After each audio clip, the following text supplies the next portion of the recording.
चुरा लिया तुमने जो दिल को, नजर नहीं चुराना सनम। बदल के मेरी तुम जिंदगानी, कहीं बदल न जाना सनम। चुरा लिया तुमने जो दिल को, नजर नहीं चुराना सनम। बदल के मेरी तुम जिंदगानी, कहीं बदल ना जाना सनम। हे हे हे आपको देख कर, आपको देख कर हमको ऐसा लगा जैसे हमको नई जिंदगी मिल गई। ओ मेरी दिलरुबा, रब से मांगू मैं क्या, मुझको सारे जहां की खुशी मिल गई आपको देख कर।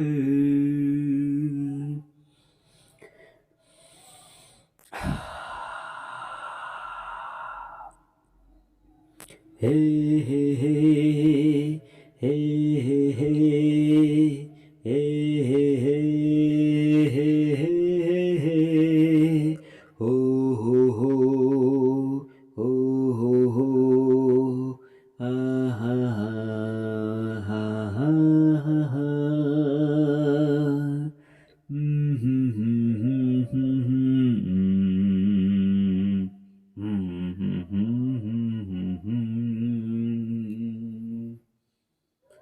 जब कोई बात बिगड़ जाए, जब कोई मुश्किल पड़ जाए, तुम देना साथ मेरा, हो हम नवा।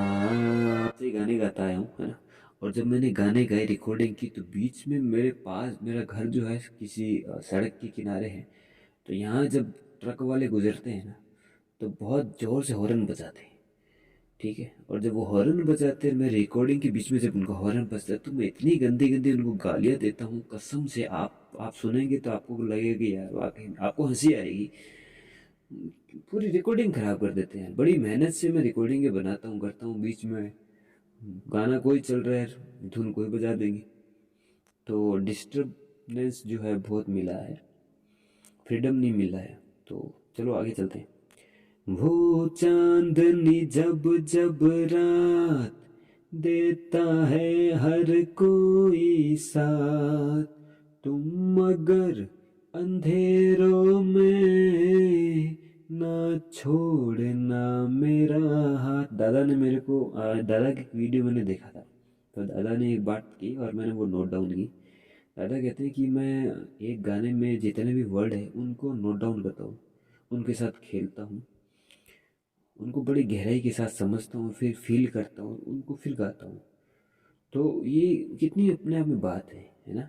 जब आप किसी चीज़ से इतना प्रेम करो, तो मुझे ऐसा लगा इतना चाहो कि कोई दूसरा न चाह पाए किसी। तो मुझे ऐसा लगता है कि अगर मैं म्यूजिक के लिए बना हूँ या म्यूजिक को इतना चाहता हूँ, म्यूजिक मीन्स हैप्पीनेस, मैं खुश रहता हूँ और मैं सबसे ज़्यादा उसको चाहता हूँ।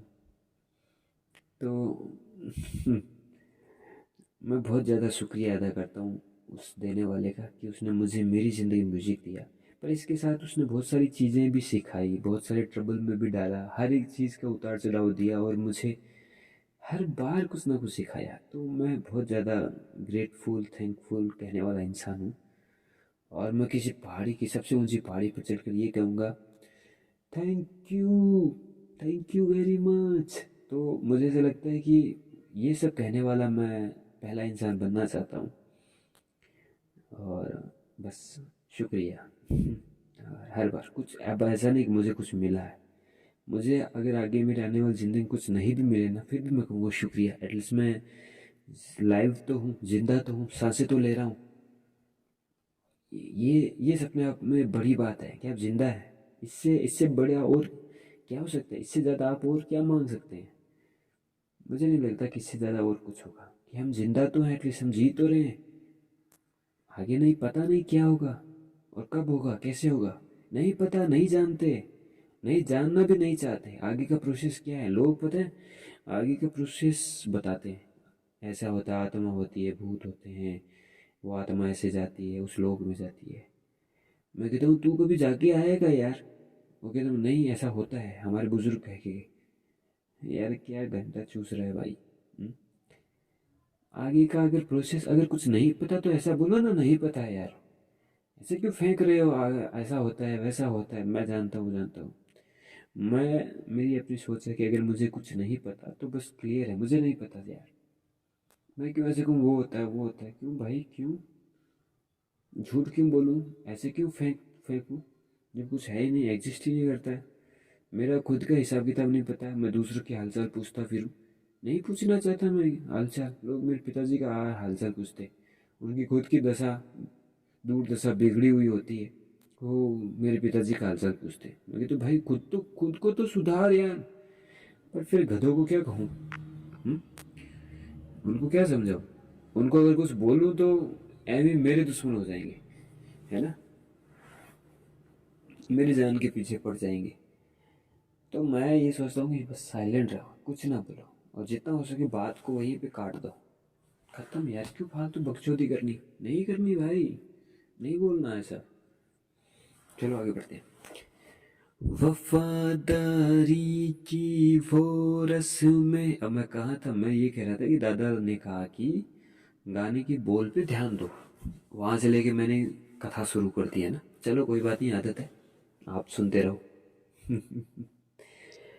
वफादारी की वो रस्में निभाएंगे हम तुम कसमें, एक भी सांस जिंदगी की न हो अपने बस में। साधना सरगम जी ने जो साथ दिया है दादाओं का, अनुराधा पौडवाल जी, अलका याग्निक जी, कविता कृष्णमूर्ति जी, तो मैं बरसों से इनको सुनता आया हूँ।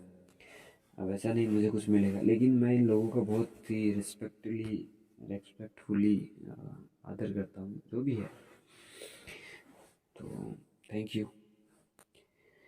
कि जब कोई बात बिगड़ जाए, जब कोई मुश्किल पड़ जाए, तुम देना साथ में। ये रिकॉर्डिंग मैंने बड़े ही एकदम कम म्यूजिक के साथ रिकॉर्डिंग की है अपने फ़ोन में, और मैं इसको एडिट करूँगा, मुझे पता है, तो उसमें शायद कुछ अलग सी शॉप करेंगे, क्योंकि मैंने जो पीछे जो गाने गाए थे ना, वो मैंने उस एप्लीकेशन में सिंग प्ले जो भी है, तो उसमें बहुत अच्छे से आई है। और वो जब मैं खुद सुनता हूँ तो मुझे ऐसा लगता है भाई मैंने कुछ रिकॉर्ड किया, कुछ गाया, फिर उन्होंने सुना। तो डेटा मैंने कलेक्ट किया है, और यही डेटा क्रिएशंस का मतलब यही, आप कुछ डेटा तैयार कर रहे हैं, और इसका बहुत बड़ा बेनिफिट होगा आगे चलकर। लोग बहुत सीखेंगे, समझेंगे, एंटरटेन होंगे, कुछ ना कुछ सीखेंगे। So I always thank you very much.